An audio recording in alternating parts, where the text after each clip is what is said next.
fluorescent light stung my eyes. Katie held my hand as Linda leaned over me. I can see the bullet.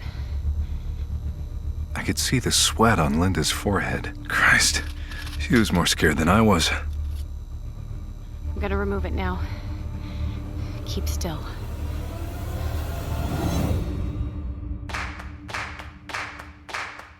QCODE and Wood Elf present The Edge of Sleep. Starring Mark Fishbach. Created by Jake Emmanuel and Willie Block.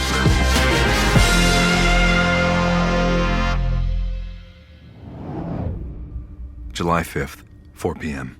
There were 5 of us at the Santa Mira Hospital.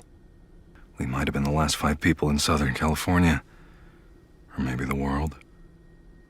Mateo, Linda, Katie, me, and the man we had locked in the storage closet. The man who shot me.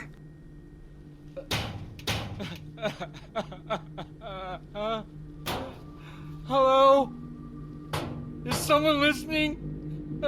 I just want to talk. You can't lock me in here. It isn't right. I know you can hear me.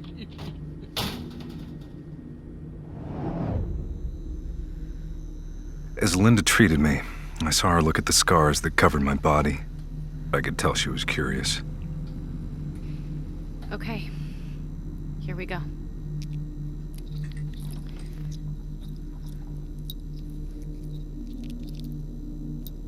I got it! Holy shit, I'm fucking good! Woo! Don't laugh. You're still bleeding. Here, I need to put some staples in. Oh. Is he gonna be okay? I didn't see any organ damage. The bullet was caught between his 8th and his 9th ribs. There was a small hairline fracture on his rib, but that won't keep a professional athlete out of the game. Basically, it's a fucking miracle it wasn't worse. Oh, thank God. I need a cigarette. And normally, I'd say you'd need some sleep, but not today. Linda, thank you. I'll be outside if you need me.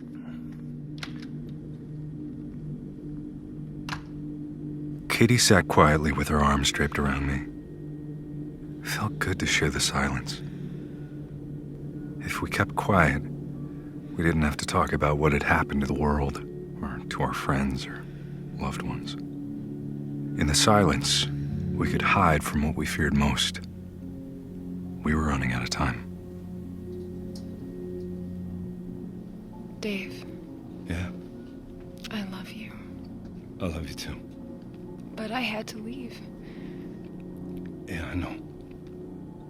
As we held each other, I looked down at the cast on her arm, and I knew I was responsible. How bad is it? Not that bad. I'm supposed to take the cast off in a week. It's just a minor fracture and some torn ligaments. Katie. I'm so sorry. I know, baby, I know. But it's not your fault. You can't control what happens in your sleep. Maybe not. But I knew there was a risk. Every time I slept beside you, I was selfish. You're not selfish or wanting to love someone. That's what everyone wants. You're just human.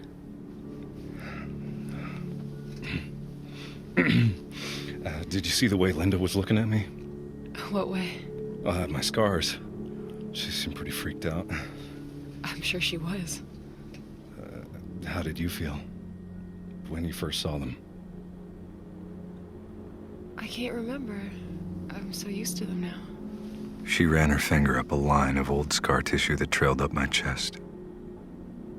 You'll have a new scar to go with the old ones. They're both memories I'd like to forget. Oh, I'm not sure you can. So you might as well try to learn from them.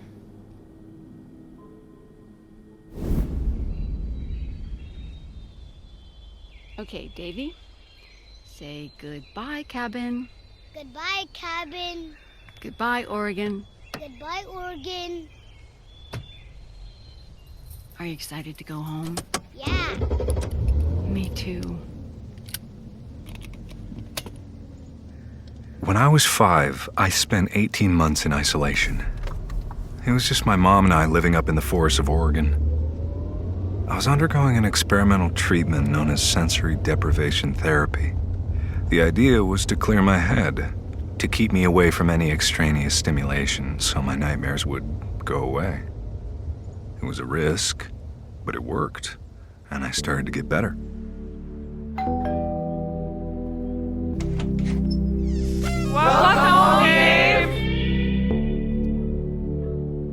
After I got home, years went by without any nightmares. They began to feel like a distant memory, and eventually, I got over my fear of going to sleep. By the time I was a teenager, my life was basically normal. I had friends, I played sports, I went to parties. Obviously, I had to stay away from any kind of violent media, like video games and horror movies. But other than that, I was a regular kid. And like a lot of guys my age, I was obsessed with girls. With one girl in particular, Jane Miller.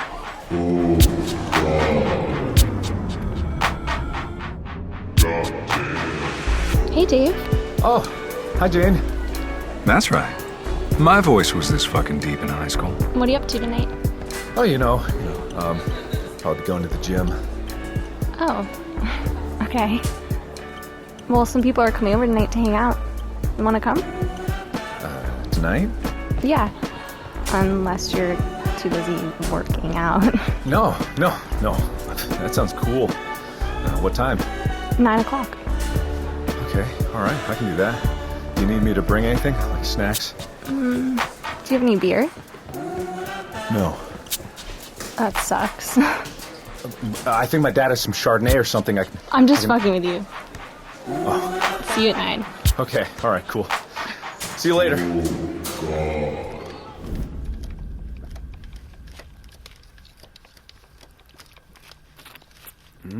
Hey, What? get your finger out of my sauce. I'm hungry. Just wait a minute. Hey, guys. Hey, Dave. Looking good, buddy. Going out tonight? Yeah, I'm just hanging out with Steve and Jeremy. You're gelling your hair for those two? I don't know. I'm just trying something new. Whoa, you're laying it on a little thick with the cologne. Is it too much? Yeah, step back. You're gonna ruin the pasta sauce. Fuck. Language? Sorry. What are you guys doing tonight? Just hanging out, playing some air hockey. Okay, but no scary movies or video games or anything like that. Mom, no. I'm sorry. I have to ask. Okay, I'm going. Love you. Back by 11? Yeah, okay, all right, later. Have Bye. fun. You think he's going to see Steve and Jeremy? No way in hell. Why'd he dress up for those goons? You think it's a girl? Maybe. He is a charmer, just like his dad. Get off of me.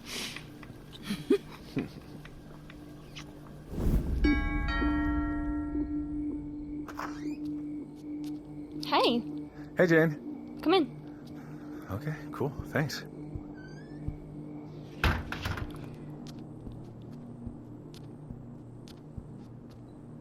Where is everybody? EJ and Kara are over at Dylan's. And Bruce and Lana might stop by later. Oh. Okay. It was just the two of us, me and the girl I had liked since 6th grade, alone, on a Friday night, sitting together on her couch. So, what do you want to do? I don't know. Want to watch a movie? Jane handed me a DVD from Blockbuster. It was a horror movie. The only thought I had was, I'm fucked. AJ said it's awesome. I don't know. Looks kind of dumb. Come on, it'll be fun. I can make some popcorn. My dad has a couple of beers in the basement cooler. Well, I'm just not really in the mood for a horror movie, you know? Why? Are you scared? No. Is it true what everyone says? That you'll freak if you see something violent? What? Who told you that? That's just what I heard. Well, no, of course not. So let's watch it. Okay. Awesome. I'll get the beer. All teenagers make mistakes. They drink and drive, they do drugs, they shoplift. I just wanted to watch a horror movie. A dumb one at that. I hadn't had a nightmare in years. What was the worst that could happen?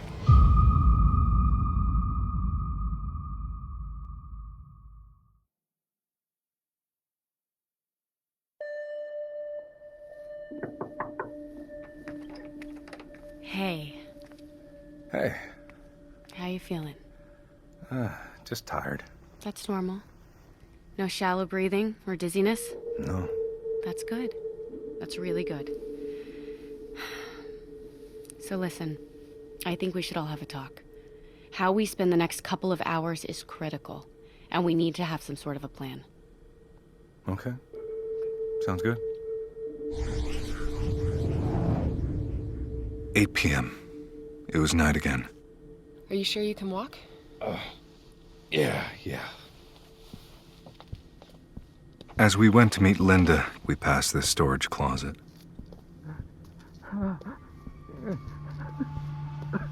Hello? Who's out there? Dave? Katie, are you there? Fuck you!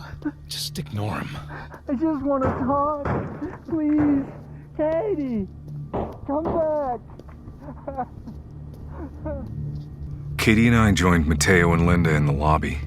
We all looked like shit. We were tired, scared, doing our best to keep it together. I won't sugarcoat this. We're still completely in the dark. We have no idea what's causing this, and time is running out. If we're lucky, the modafinil buys us another 24 hours, maybe 30. But we're gonna get more tired, and then we'll fall asleep. And we won't wake up. So you're saying we're fucked? I have an idea. It's a long shot, but maybe it can give us some answers. What do you have in mind? Upstairs, we have an MRI. If we run a scan on someone's brain, we can see neuroimaging of the cranial cavity, the brainstem, and the cerebellum. It might help us understand what's causing this. You know how to work an MRI? I'm studying neurology. I was. I'm not a pro, but I can run some basic tests. All right, well, shit. What do we gotta lose? Let's do it. I mean, if we're running a brain scan, whose brain are we running it on? Well,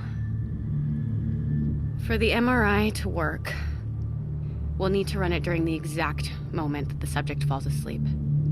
That's the only way we can get substantial results. What exactly are you suggesting, Linda? I know what she's suggesting. That we take that psycho in the closet and use him as our human guinea pig. You're suggesting that we kill him? We won't be killing him. We'll be monitoring him as he dies in his sleep. This isn't the time to parse your words, Linda. If you're suggesting that we help kill this guy, say what you fucking mean. I'm saying that he dies so that we might live. Unless you think it's better that we all die. I think it's better if we come up with a different option. Like what? Well, I don't know. Like literally anything else. Well, you better think of something quickly. Because every second we wait, we grow more and more tired, more erratic, less rational. I think that's already happened. Why do you care if he lives or dies? The guy's a piece of shit. He shot you. If I hadn't come in and saved your ass, your nuts would have been in a jar on a shelf. We might be the last people alive. If this really is the end, is this how you want humanity to go out? Spending our last moments on Earth doing a bunch of human experiments like a bunch of Nazi doctors. I want to go out fighting. Here. What are these? Driver's licenses. All girls. We found them in his van. Laura Baxter, born January 28th, 1996. Carla Moran, address 37 Godfrey Road West, Westford, Alabama. Elizabeth Sully, 820 Thompson Street, Glastonbury, Connecticut. I looked them up.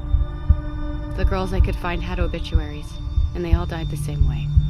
Would you like to know how? They overdosed. That's how he got away with it. He drugged them, used them, and made their deaths look like overdoses. Melanie Daniels. Kate Miller. He hid his crimes in the opioid epidemic. Maybe he did. But I'm not going to be this man's judge, jury, and executioner. It's not up to you. We should vote. Anyone who thinks we should try the MRI, raise their hands. Katie. It's 3-1. I'm sorry, Dave. Normally I'd agree with you, but everything that was normal in the world ended this morning. I'm actually surprised by how I feel. I feel like he deserves it.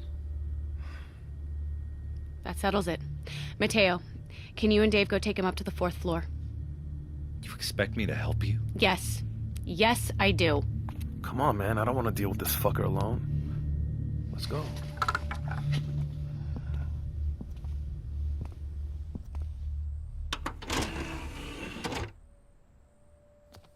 Popcorn? Thanks. My dad just got these crazy new speakers. I forget what they're called. Surround sound. Yeah, it's 5.1 or something. And you can hear the whole movie behind you. Cool. I was just teasing, you know?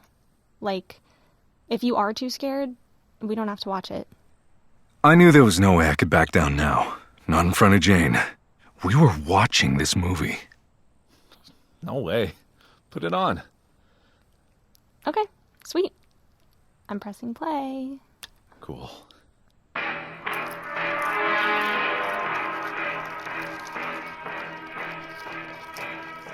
The movie was called Moobles.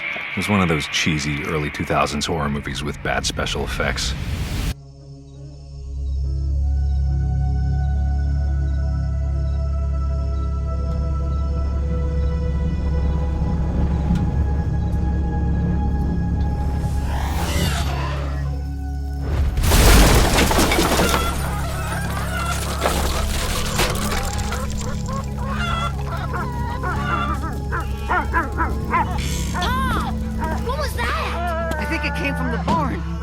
I'll go check it out. Stay here.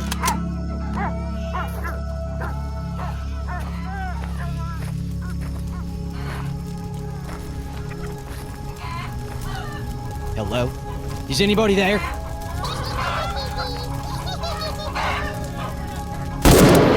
Show yourself, goddammit!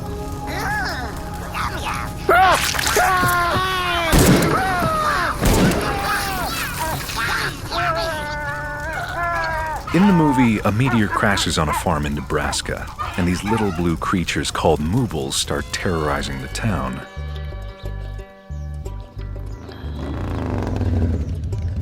Wade Drux, as I live and breathe. Hello, Lila. The movie's heroes are a local journalist and an out-of-work biologist who used to date back in high school. How have you been? You know me. Always looking for that front page scoop. What brings you back to town? Flew in last week. Funding to my research got cut. So if you know anyone who's looking to hire a wildlife biologist, let me know. I'm sorry. That's a tough break. Apparently there are not a lot of investors out there willing to fund the study of Siberian caribou. Well, I remember you had killer dance moves in high school. Maybe try the strip club. They can always use an extra dancer. Well, I don't know who the hell would pay to see that. I'll tell you what. If you get the job, I'll be your first customer. As the movie progresses, they start to investigate a series of grisly deaths that occur across town.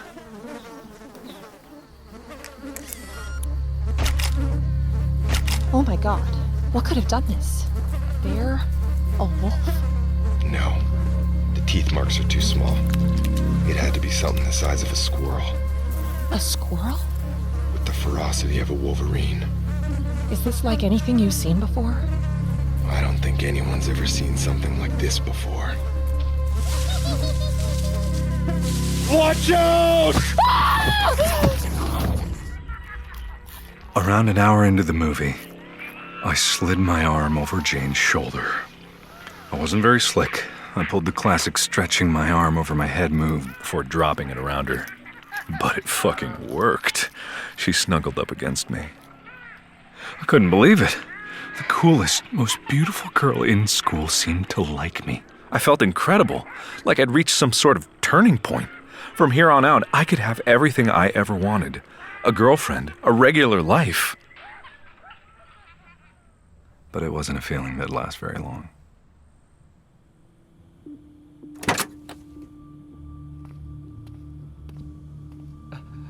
Hey, fuckface, get up! We're going for a walk. Where are we going? Shut the fuck up! You don't say shit unless you're spoken to. Got that? Get up! Please, I just want you to know that I have a family, a beautiful wife, 2 daughters. I said, shut up! Ah! Mateo, you don't think those girls you took had families, huh? How do you think their parents felt when they had to bury their fucking daughters? I didn't hurt them. Believe me, they were junkies. Hey!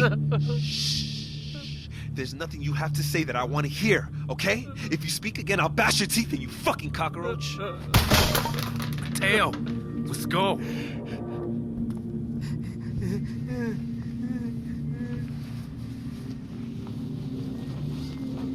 Upstairs, we strapped him to the MRI. What the hell are you people doing? Hey! What are those? Get off me! Please! I just want to know what you're attempting to do. I told you to shut the fuck up! Do you want me to gag him? No, that's okay. What do we do now? We wait. The electroencephalogram will tell us when he's asleep. And then we start the MRI. We walked into the observation room next door and watched through a glass window as he writhed in his straps. He looked like a trapped rat, screaming and calling out. Dave! Don't do this! Please! If you hurt me, you know what'll happen. You'll be the one who fucking pays for it. Every night when you go to sleep, the scars you have now are nothing compared to what's coming. Turn off the microphone. Just turn it off!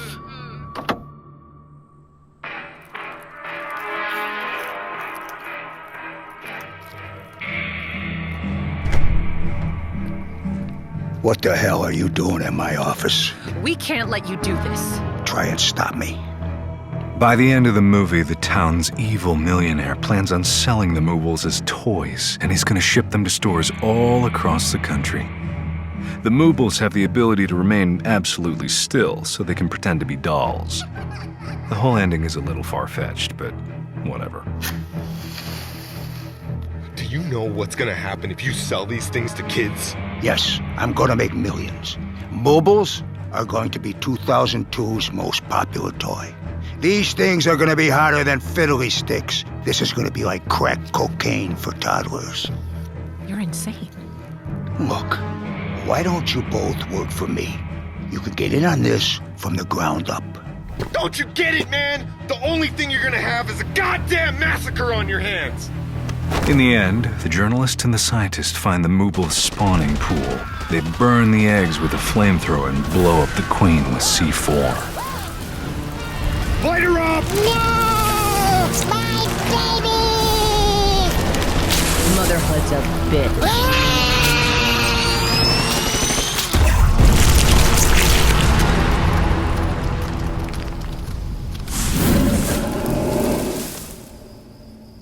You think they'll ever come back? If they do, we'll be ready. Now all I have to do is write up the story. How's this for a headline? After saving the world, 2 high school sweethearts reunite. Let's take it to print.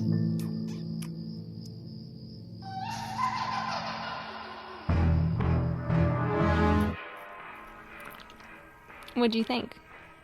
It was terrible. But it was really funny. So, what do you want to do now? This was my moment. It was now or never. I leaned forward and went in for a kiss. As she kissed me back, I realized it had worked. Holy shit.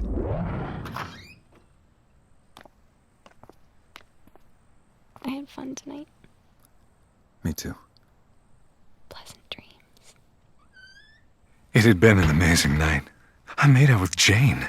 I had watched my first horror movie. I thought that this must be what it feels like to be a normal teenager. But then I went to sleep.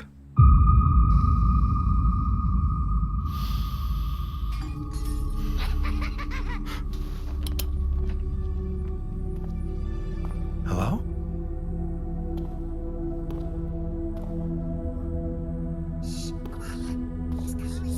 I walked down the hall and entered the kitchen. Mom? Dad?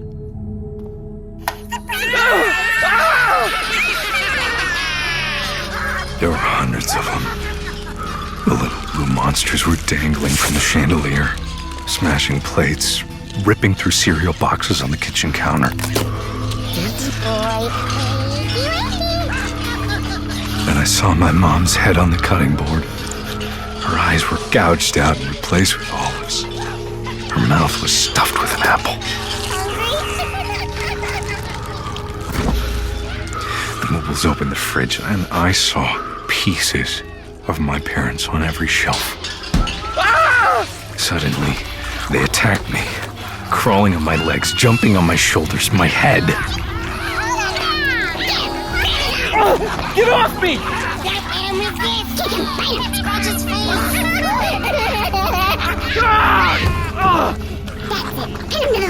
No! What are you gonna do? We're going inside, Dave. Deep inside, Dave. I bet it's cozy in there. You'll make a wonderful home, Dave. Get off of me!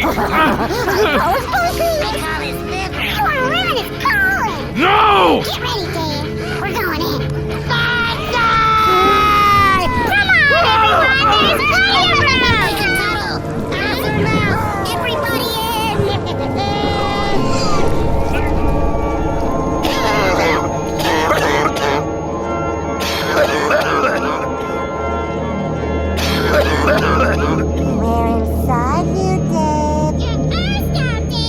under your tongue. We're behind your eyes. We're part of you. No! We're in your blood. We're pumping through your veins. We'll make you do things, Dave. Whatever we want. Where's the kitty cat that's got its tail? The neighbors have a new baby. Let's go play. Get out! There's one way to stop us. You know what to do. Take the knife. Get it out. The knife. Take it. Get the knife.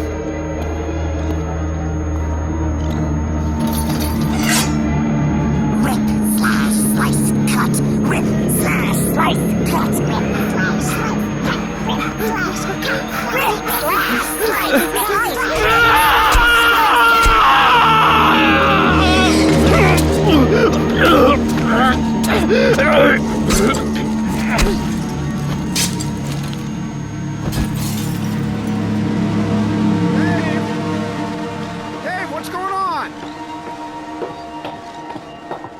Jesus Christ! Oh, God!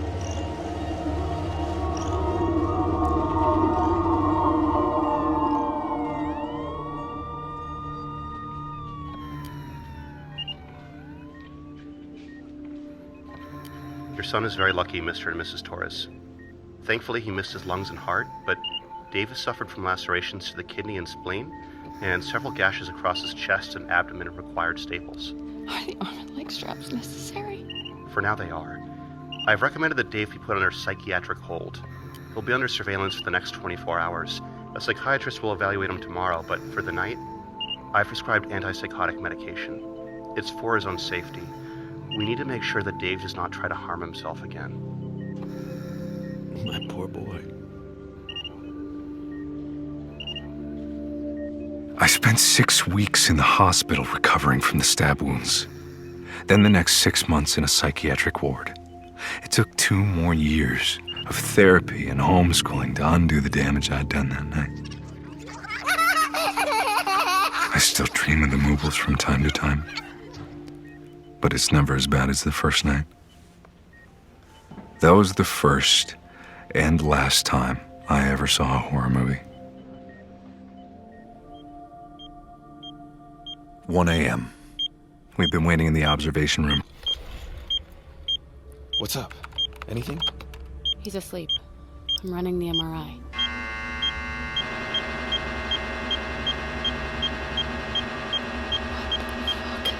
What? It's the readings. What do they mean? Linda sat glued to the computer screen, watching the brainwaves rise and fall. Kitty took my hand. We stood together for a couple minutes, waiting, barely breathing.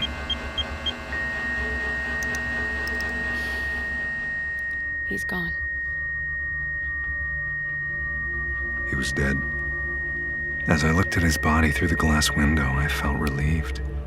At the same time, I knew we were not that far behind him. None of us had slept in over 48 hours. We waited quietly as Linda studied the readouts, both hoping and dreading the results that she'd find. Linda. Linda? Yes. What did you find? There was a spike in his alpha and beta waves right before he died. It's when his heart stopped. Okay, what does that mean? It means he died in a dream.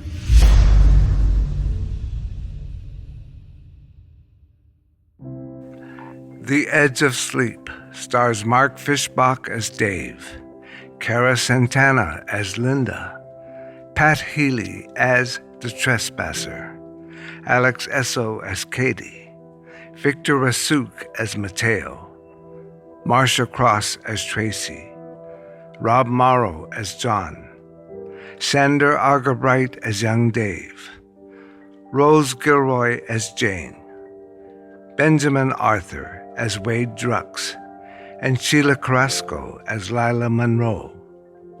Additional performances by Randy Heller, James Wellington, Mara Schuster-Lefkowitz, and Jake Emmanuel.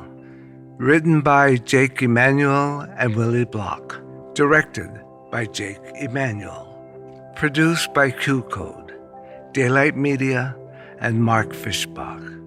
Recorded, mixed, and mastered by Salt Audio. Original music and score by Jamie Sheffman and Noah Gersh for Salt Audio. Sound design by Maria Mora and Juan David Chaparro Perez for Audio for Media. Edited by Zach Jurich. Associate producer Tess Ryan. Script supervisor Sam Beasley. Production support provided by James Gelberg. Casting by Chelsea Block and Marisol Roncalli at Atomic Honey. Art by Matt Taylor and Aaron Salazar. Special thanks to Jeff Roy, Mark Holden, Kirsty Jan Verdal, and Celeste Armstrong. The Edge of Sleep is a QCODE production. If you enjoy the show, subscribe to The Edge of Sleep on Apple Podcasts or wherever you find your favorite audio dramas. You can also visit our merch store at qcodemedia.com/The Edge of Sleep.